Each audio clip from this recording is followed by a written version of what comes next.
जय श्री कृष्णा भक्तजनों। इस ज्ञान से आपका जीवन बदल जाएगा। गीता ज्ञान, यही आज का मेरा टॉपिक है। और सचमुच में, वास्तव में, अगर इस ज्ञान को सुन के आपने अपनी ज़िंदगी में धारण कर लिया इस ज्ञान को, तो सही में आपकी ज़िंदगी बदल देगा ये ज्ञान।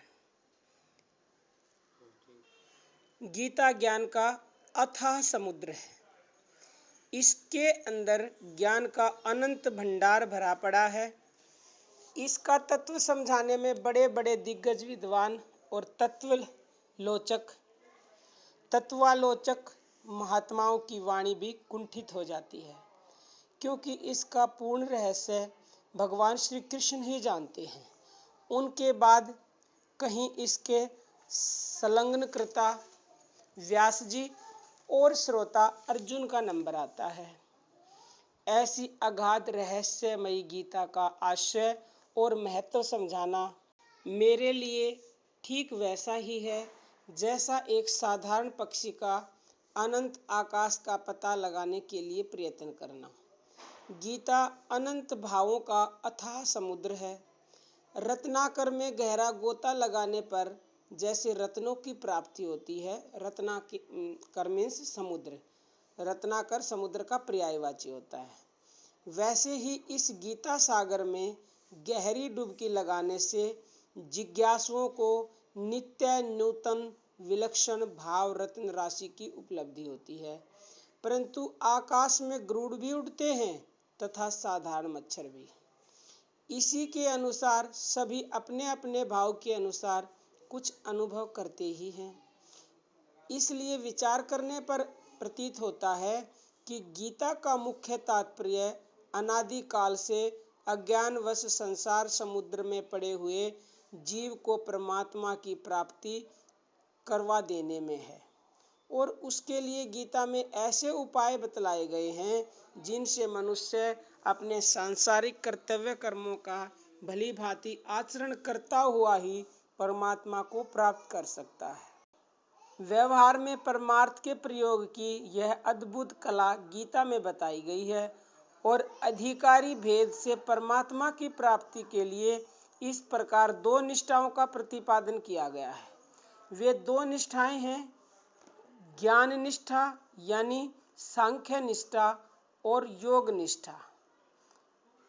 यहाँ अब प्रश्न यह होता है कि प्राय सभी शास्त्रों में भगवान को प्राप्त करने के तीन प्रधान मार्ग बताए गए हैं, कर्म, उपासना और ज्ञान। ऐसी दशा में गीता ने दो ही निष्ठाएं कैसे मानी? क्या गीता को भक्ति का सिद्धांत मान्य नहीं? बहुत से लोग तो गीता का उपदेश भक्ति प्रधान ही मानते हैं और यत्र तत्र भगवान ने भक्ति का विशेष महत्व भी स्पष्ट शब्दों में कहा है कि गीता ने भक्ति को भगवान प्राप्ति का प्रधान साधन माना है। लोगों की यह मान्यता ठीक ही है।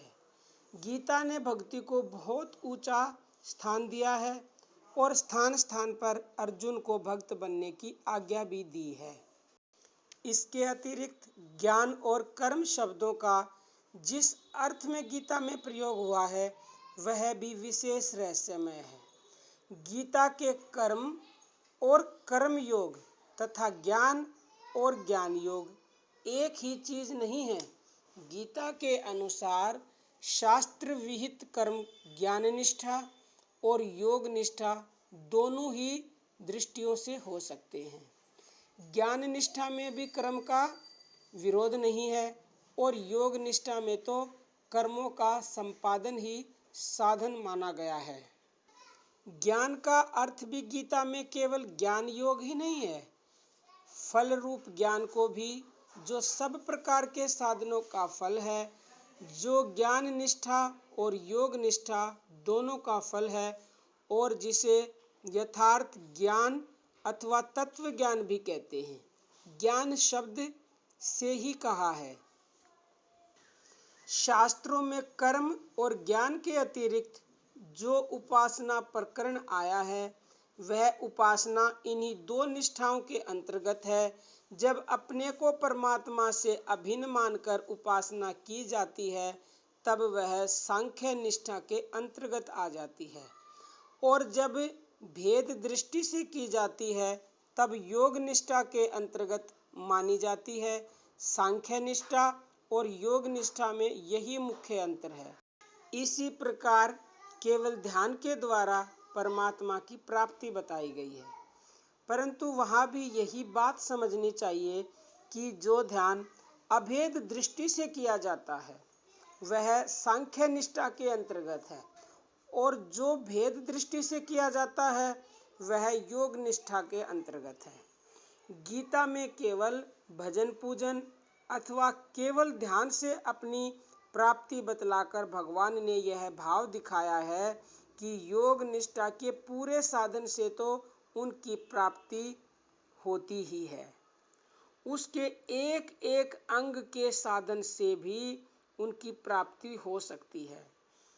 यह उनकी कृपा है कि उन्होंने अपने को जीवों के लिए इतना सुलभ बना दिया है। अब इससे बड़ी और क्या बात होगी। तो आपने अभी सुनी ये सारी बातें, और इनमें वो अथाह ज्ञान भरा पड़ा है जो स्वयं श्री कृष्ण भगवान ने अपने मुख से कही है। तो इससे बड़ा तो कोई सबूत होता ही नहीं है, भगवान ने जो स्वयं कहा है। और अगर इन बातों में से अगर एक बात को भी, एक मतलब परम ज्ञान को भी हम अपने जीवन में धारण कर लें तो हमारा उद्धार निश्चित है। ये स्वयं अभी मैंने थोड़ी देर पहले बोला था, कृष्ण भगवान ने ये स्वयं कहा है। और उसके बाद भी अगर हम इनमें से एक बात को भी धारण नहीं करते तो फिर ये तो हमारे जीवन की सबसे बड़ी भूल होगी। तो मेरा आप सबसे विनम्र निवेदन है कि इनमें से कुछ ना कुछ अपने जीवन में जरूर धारण करें और अपने उद्धार की तरफ अग्रसर हो और अपने मोक्ष के दरवाजे को खोलें। जब वो खुलेंगे जब भी कुछ आगे रास्ता निकलेगा। आज के लिए इतना ही। जय श्री कृष्णा भक्तजनों।